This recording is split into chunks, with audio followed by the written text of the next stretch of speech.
Welcome students. Bharat का संविधान तथा प्रशासन से एक और क्लास में आपका स्वागत है। इस क्लास में हम लोग जो संविधान निर्माण से संबंधित कुछ प्रमुख समितियां और संविधान के हमारे जो प्रमुख स्रोत थे उनके बारे में हम चर्चा करेंगे और उनके बारे में जो प्रमुख क्वेश्चन को हम लोग देखेंगे। ठीक है।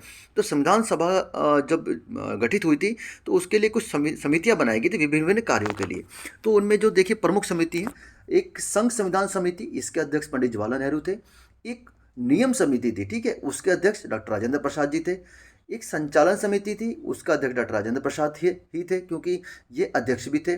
प्रारूप समिति जो सबसे महत्वपूर्ण समिति मानी जाती है, जिसे आप पांडुलेखन समिति भी कहते हैं कि संविधान का प्रारूप किस प्रकार होना चाहिए, वो डॉक्टर भीमराव अंबेडकर जी थे।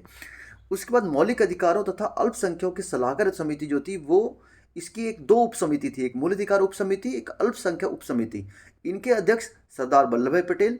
इसके मुख्य अध्यक्ष तो ये हो जाएंगे मौलिक अधिकार समिति, अल्पसंख्यक समिति। तो लेकिन इनकी जो उप समिति थी, मूल अधिकारी उप समिति जेबी कृपलानी, अल्पसंख्यक उप समिति एस मुखर्जी, और मुख्य अध्यक्ष इनके हो जाएंगे सरदार वल्लभ भाई पटेल।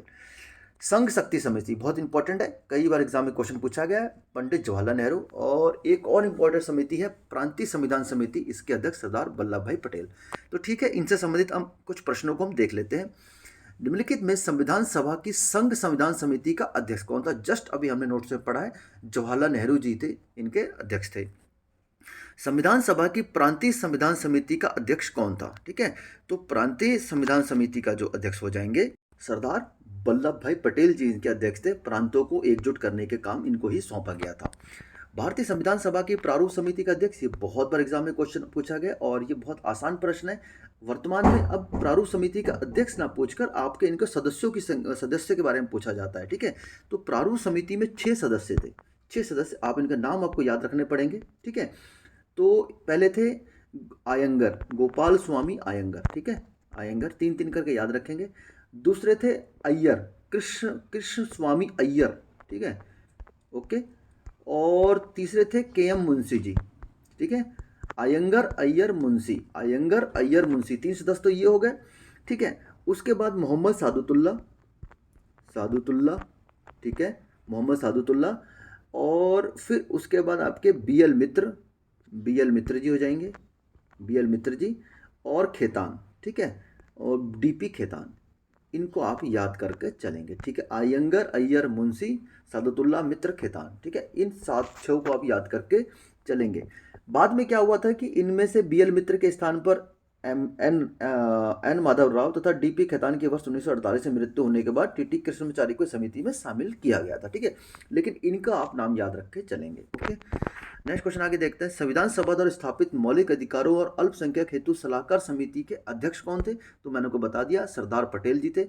लेकिन इनकी जो उप समितियां जो बनाई गई थी, एक थी आपकी मौलिक अधिकार उप समिति, उसके अध्यक्ष कौन थे? उसके अध्यक्ष आपके हो जाएंगे जेबी कृपलानी जी। और एक थी अल्पसंख्यक उप समिति, उसके अध्यक्ष हो जाएंगे एच सी मुखर्जी। एग्जाम में इस प्रकार से क्वेश्चन भी पूछा जा सकता है। डॉक्टर भीमराव अंबेडकर की अध्यक्षता में संविधान सभा की प्रारूप समिति में कितने सदस्य थे? मैंने आपको पहले ही बता दिया। ठीक है, ओके। निम्नलिखित में कौन संविधान समिति के प्रारूप समिति के सदस्य थे? ठीक है, तो एन गोपाला स्वामी, ठीक है, और अल्लादी कृष्णमाचारी अय्यर। ठीक है, और सरदार पटेल और जवाहरलाल नेहरू इस समिति के सदस्य नहीं थे। तो आंसर हो जाएगा ऑप्शन सी। नेक्स्ट क्वेश्चन आगे देखते हैं। संविधान पांडुलिखित समिति में निम्नलिखित कौन सदस्य नहीं था, या प्रारूप समिति का सदस्य कौन नहीं था? ये ऊपर तीनों आपको बता चुके, तीनों इसके सदस्य थे। जवाहरलाल नेहरू जिसके सदस्य नहीं थे। संविधान सभा ने डॉक्टर भीमराव अंबेडकर की अध्यक्षता में प्रारूप समिति का गठन कब किया? बहुत इंपॉर्टेंट क्वेश्चन है। ये जो प्रारूप समिति या पांडुलिखन समिति का गठन किया गया, ये किया गया 29 अगस्त 1947 को इसका गठन किया गया। ठीक है, ओके। और एक और इंपॉर्टेंट समिति बनती है, संविधान निर्मात्री परिषद की झंडा समिति के अध्यक्ष कौन थे? ठीक है, झंडा समिति के अध्यक्ष थे ये डॉक्टर राजेंद्र प्रसाद। ठीक है, ओके। नेक्स्ट, अब हम देखते हैं कि संविधान के जो प्रमुख स्रोत हैं, कहाँ कहाँ से संविधान को हमारे लिया गया है। ठीक है, भारत के संविधान में उद्देशिका का विचार कहाँ से लिया गया है? ठीक है, उद्देशिका का जो विचार है वो संयुक्त राज्य अमेरिका के संविधान से लिया गया है। ठीक है, ये ध्यान रखिएगा। लेकिन अगर पूछा है तो उद्देशिका की भाषा कहाँ से ली गई है, तो वो ऑस्ट्रेलिया से ली गई है। ठीक है, तो इस प्रश्न का तो उत्तर तो यूएस से हो जाएगा, लेकिन उद्देशिका की भाषा की बात करता है तो वो ऑस्ट्रेलिया से ली गई है। भारतीय राजनीतिक व्यवस्था में कौन सर्वोच्च है? तो सबसे सर्वोच्च संविधान है, इससे सर्वोच्च कुछ भी नहीं है। ना सरकार है, ना न्यायालय है, ना संसद है, ना कोई व्यक्ति है, ना राष्ट्रपति है। सबसे सर्वोच्च संविधान है, ठीक है? ओके। भारतीय राजनीतिक व्यवस्था में सर्वोच्च कौन है? क्वेश्चन आ चुका है, दोबारा रिपीट हो गया है। भारत में न्यायिक पुनरीक्षण की संकल्पना किस देश के संविधान से ली गई है? ठीक है? तो यह जो संकल्पना जो ली गई है, ये संयुक्त राज्य अमेरिका के संविधान से ली गई है, ठीक है? ओके, नेक्स्ट आगे देखते हैं। निम्नलिखित में कौन सा लक्षण, ठीक है? अच्छा, एक आपको शायद आपको जानकारी होगी, न्यायिक पुनरीक्षण। पुनरीक्षण की क्या है, संकल्पना है क्या? इसका आशय है कि सर्वोच्च न्यायालय विधान एवं आदेशों का न्याय पुनरावलोकन कर सकता है। जो भी संसद कानून बनाती है, ठीक है, या विधान परिषद विधानसभा द्वारा कोई कानून बनाया जाता है, या विधानमंडल द्वारा कोई कानून बनाया जाता है, तो उसका न्यायिक पुनरावलोकन कर सकता है। और अगर उसका जो संविधान के अनुरूप वो नहीं है, तो उसको शून्य घोषित कर सकता है, ठीक है? निम्नलिखित में कौन सा लक्षण भारतीय परिसंघ और अमेरिकी परिसंघ में समान रूप से पाया जाता है? ठीक है, तो इनमें जो है कि संविधान के निर्वचन के लिए परिसंघीय उच्चतम न्यायालय की जो व्यवस्था है, सुप्रीम कोर्ट की व्यवस्था है, वो दोनों में कॉमन माना जाता है, ठीक है? भारत की संघात्मक व्यवस्था निम्नलिखित में किस देश से संबंधित है? तो यह कनाडा से संबंधित है। संघात्मक व्यवस्था कनाडा से संबंधित है। भारतीय संविधान में राज्यों के संघ की संकल्पना को प्राप्त किया गया है। कहाँ से प्राप्त किया गया है? तो ये किया गया कनाडा से, जिसे ब्रिटिश नॉर्थ अमेरिका भी कहा जाता है, कनाडा को, ठीक है? इस चीज़ को आप याद रख के चलेंगे। नेक्स्ट क्वेश्चन आगे बढ़ते हैं। भारत के संविधान में सम्मिलित समवर्ती सूची किस देश की देन है? तो समवर्ती सूची का जो लिया गया, वो लिया गया ऑस्ट्रेलिया के संविधान से, ठीक है? राज्यसभा के गठन में प्रतिभा, अनुभव एवं सेवा को प्रतिनिधित्व देने में भारतीय संविधान निर्माता निम्नलिखित उदाहरण से प्रभावित हुए थे, ठीक है? तो राज्यसभा में जो प्रतिनिधि, जैसे आपको पता है, राज्यसभा को जो हमें प्रथम सदन भी कहा जाता है, ठीक है, और उसे बूढ़ों का सदन भी कहा जाता है, पढ़े लिखों का सदन भी कहा जाता है। 30 वर्ष की आयु के लोग उसमें आ सकते हैं। राज्यसभा जब हम पढ़ेंगे, उसमें डीपली चर्चा करेंगे इस बारे में। तो यह जो प्रभावित थे, इसे आयरिश गणतंत्र से, आयरलैंड के संविधान से प्रभावित थे, ठीक है? आगे देखते हैं। सूची 1 और सूची 2 को सम्मिलित करिए, ठीक है? सम्मिलित हम कर लेते हैं। क्वेश्चन नंबर हमारे सामने ये है, 16 नंबर प्रश्न है, ठीक है? तो ठीक है, मूल अधिकारों का संकल्पना कहाँ से ली गई है? तो मूल अधिकार जो संकल्पना ली गई है, वो ली गई है संयुक्त राज्य अमेरिका से, ठीक है? ओके।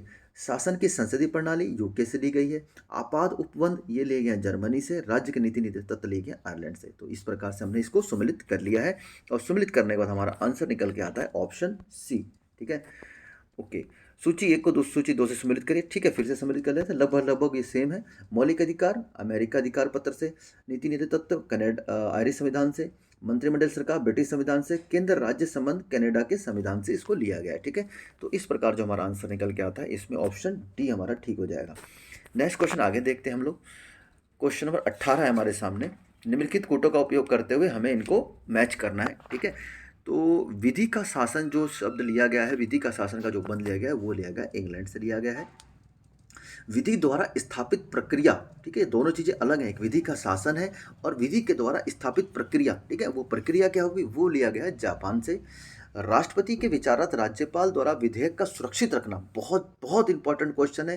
ये कई बार एग्जाम में घुमा फिरा के पूछा हुआ है, डायरेक्टली पूछा हुआ है, इनडायरेक्टली पूछा हुआ है। ये कनाडा के संविधान से लिया गया है, ठीक है? राज्यपाल आर्टिकल 201 के तहत इसको राष्ट्रपति के विचार के लिए सुरक्षित रख सकता है, ठीक है? विस्तृत उभयनिष्ठ सूची, जो समवर्ती सूची जिसे कहा जाता है, वो ऑस्ट्रेलिया के संविधान से ली गई है, ठीक हो जाएगा? इस प्रकार ये हमने मैच कर लिया, और मैच करने के बाद जो हमारा आंसर निकल के आ रहा है, ऑप्शन डी। क्वेश्चन नंबर 19 है, इसे भी हमें सम्मिलित करना है, तो ठीक है, सम्मिलित कर लेते हैं। राज्य के नीति तत्व बहुत आसान है, कनाडा आयरलैंड के संविधान से लिया गया है। मेरे मुंह से आज कनाडा को निकल रहा है बार बार, ठीक है? मूल अधिकार संयुक्त राज्य अमेरिका के संविधान से लिया गया है। संघ राज्य संबंधों में समवर्ती सूची ऑस्ट्रेलिया के संविधान से प्रभावित है। और भारत राज्यों का संघ है, संघ में अधिक शक्ति निहित है, ये कनाडा के संविधान से लिया गया है। तो इस प्रकार हमने इसको मैच कर लिया, ठीक है? भारतीय संविधान में मौलिक कर्तव्यों का विचार, तो ये यूएसएसआर के संविधान से इसको उद्धृत किया गया है। नेक्स्ट क्वेश्चन हमारे सामने है, क्वेश्चन नंबर 21 है। भारत का संविधान सबसे अधिक लंबा हो गया है, और इसका कारण बताया गया है। मौलिक अधिकारों का अध्याय अमेरिकी संविधान के मॉडल से लिया गया है, ठीक है? ये दोनों के दोनों कथन सही हैं, लेकिन भारत का संविधान लंबा होने का ये कारण तो बिल्कुल भी नहीं है कि सिर्फ इसी वजह से भारत का संविधान लंबा हो गया। बहुत सारे कारण हैं, और संविधान निर्माता का उद्देश्य ये था कि भारत में, देखिए, ब्रिटेन में क्या होता है कि वहाँ पर मौखिक रूप से जो भी आदेश पारित किया जाता है, वही आपका नियम बन जाता है। लेकिन भारत में हर चीज़ लिखना ज़रूरी था। आज इतना सब कुछ लिखने के बाद भी विवाद कम नहीं होते, ठीक है? क्लियर संविधान में भाषा लिखी गई है और उस भाषा के ऊपर भी कई सारे उपबंध हम संविधान में निकाल कर हमें कई सारे संशोधन करने पड़ जाते हैं, और अगर ये ना लिखा होता तो हम कहाँ पे स्टैंड करते, ठीक है? तो भारत में अराजकता का माहौल हो जाता, संविधान जैसी जो चीज़ नहीं पहुँच पाती, ठीक है? इसका कई सारा कारण है कि हमारे देशवासी पढ़े लिखे नहीं थे, उस समय अराजकता का माहौल था, और तत्कालीन परिदृश्य का अगर देखें, अगर लिखित संविधान ना होता तो आज इस कंडीशन में देश पहुंच जाता कि कोई भी संविधान को मानने को तैयार नहीं होता। तो इसका जो ऑप्शन ठीक हो जाएगा, ऑप्शन बी ठीक हो जाएगा। और आज के सेशन का अंतिम प्रश्न है, लिखित संविधान का प्रारंभ किस देश से हुआ था? सबसे बड़ा जो लिखित संविधान है, सबसे विस्तृत संविधान, वो तो भारत का है, लेकिन लिखित संविधान के सबसे जो अवधारणा स्थापित है वो अमेरिका के संविधान से लिखी गई है, और यह विश्व का सबसे छोटा लिखित संविधान है, जिसे मात्र 7 अनुच्छेद शामिल है। कभी पूछा जा सकता है कि कितने अनुच्छेद शामिल हैं? सिर्फ 7 अनुच्छेद शामिल है, और भारत में 395 अनुच्छेद शामिल है। ओके, ठीक है। तो ये थे आज के हमारे प्रश्न, जिसमें हम लोगों ने संविधान के प्रमुख स्रोत तथा समितियों की चर्चा करी, ठीक है। तो उम्मीद करते हैं ये सेशन आपके लिए लाभकारी सिद्ध होगा। तो बने रहिए हमारे साथ, स्टडी एड उत्तराखंड के साथ। मिलते हैं फिर नेक्स्ट वीडियो में, तब तक के लिए जय हिंद।